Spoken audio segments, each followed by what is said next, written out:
Lord have mercy. We must stay focused, brothers. We must stay focused.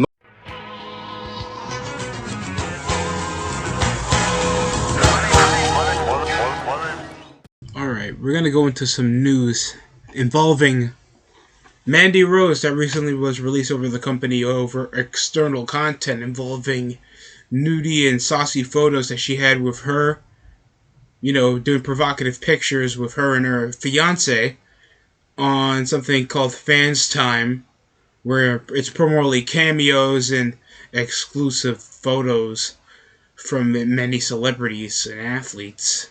Kind of an alternative to OnlyFans, but practically the same thing, except less noticeable. Even though AEW signed Toni Storm, even though she was exclusively publicized for her OnlyFans shit. And, of course, over Zelina Vega issuing over, against the company, no doubt, over their own status quo, unionizing over a big corporation like WWE, also with her own external content going over OnlyFans. That's, more of a PR move. And it sucks too, because Mandy Rose, we know that she isn't notable for any of her in-ring talent, but she's more notable for, her looks. And noticing that she's the more packageable female out of the four horsewomen majority of the roster, because she looks like you can put her in a swimsuit magazine. She seems to be a good talker, friendly TV-wise to put on television. There's a lot you can do with Mandy Rose to make it feel like she doesn't really need pro wrestling to externalize her career. And a lot of women itself, because back in the day there was a bunch of women doing Playboy magazines, getting themselves in saucy segments in television and movies, like Kimberly Page. You remember her from 40-Year-Old Virgin. We're seeing Lita in a couple movies. Nikki Bella in a couple films. And we couldn't even get that over with Mandy Rose. That's a damn shame, because I didn't get to see the pictures yet. That's tough. And she's been, a major part of NXT for a very long time. She was a longest reigning NXT Women's Champion, I think over Asuka already. Had possibly the biggest female group out of most of WWE with Toxic Attraction, with other women that should have been thirst traps like Gigi Dolan and, of course, the other chick, Jay something. Other than that, a group that obviously has a great name, has a good look, something that you can put on the women's roster that needs a bit of an attitude change. They're like the NXT version of the Beautiful People, but over a publicly traded company that's obviously still not pushing the narrative for more adult streaming content, and with more external sponsors that don't want to picture that way, thinks they profit to children. You could understand why WWE had to pull the plug. But they still kept Zelina Vega, even though she was completely against the, status quo. And still hired her back. Just to keep another name on the roster that they can barely put on TV. Until they put her on the role as a manager, so not much of a wrestler. Again, because she sucks as a wrestler. You can't tell me anything different. There's been mixed stories around what WWE made a decision over firing Mandy Rose, and found out if it may be because of mutual agreement. It's been because of mutual agreements.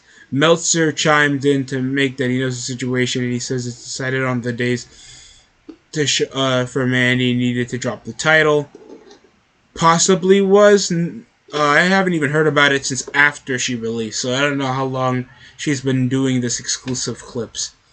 And I've been hearing most of the other stuff involving like her issues backstage with Stephanie McMahon, and knowing that they have ongoing heat because not really befitting of the brand Stephanie wants to support over on the roster. And I'm gonna say this, I really don't care. It sucks Mandy's gone, because she would be the only reason why I would be watching NXT. And I understand people had some grievances and, of course, some disagreements over what I had for Liv Morgan or what I had for Bayley over my clips. Like, Guys, it's no secret no one's gonna be watching your show unless you're a hot chick. Unless you have cool action, a great story, or a hot woman in it, you're not gonna watch. Same thing with over pro wrestling. If they showed a chick like Bailey back in 1998 instead of Mrs. Cat or Stacy Keebler or fucking Sable, women that multiple men and young men would dream over, instead of just a wrestling fan, then nobody's gonna watch your show. And Mandy was developing. She got a group. She got the look. She got better on the mic. She's been in a lot more wrestling experience, and she can garner heat trying to shame women for their appearances. That could work, but no, it just lost potential right there, and it sucks. I hate hearing people lose their jobs, especially people that actually got something that can actually garner some attention for WWE, but I feel like they dropped the ball on letting go on Mandy. I'm not saying it in ring wise, because I don't think like that always gotta matter. Sable was garnering as much ratings as Stone Cold Steve Austin was back in the 90s, and it took more than her in ring style, than feuding with Jacqueline and beating up her boyfriend, that got as much attention as Steve Austin feuding with the Corporation and The Undertaker around that same time. And Kane. And Mick Foley and The Rock. And former wrestler, WWE superstar Maria Kanellis wrote a tweet showing the post on Playboy 2008 as a WWE talent, something several women who worked for WWE has done in the past. On racy photos, that was when WWE had multiple hot women, Maria, and you used to be one of them. Like, you had Mickie James, Maria was still in the company, Ashley Menounos, now you have Bailey, Dakota Guy, just a bunch of RuPaul looking chicks, and it's just not that fun. The issue with talents making extra income in a third-party platform has been thorny in WWE in several years. Performers gain notoriety and significant social media following as part of WWE, which opens opportunities like one which Rose is exploiting. There is a market to share and content to subscribers, eye-to-eye popping, and popping rate 40 a month. In 2020, WWE made it clear to talents they're risking termination and participation in third-party things like Twitch, YouTube, that I think WWE had to merge up, down, down, because they were still following the New Day, were still a major part of the roster. So that's why that happened. Trying to make sure stuff can exclusively happen, because it's not going to be like a record label, like, you're going to do stuff that's represented by us, and stuff that you do third party, that's money that's represented off you, while you're exclusive to us is not money coming to our pocket. So you can understand why WWE gotta probably push more stuff like that.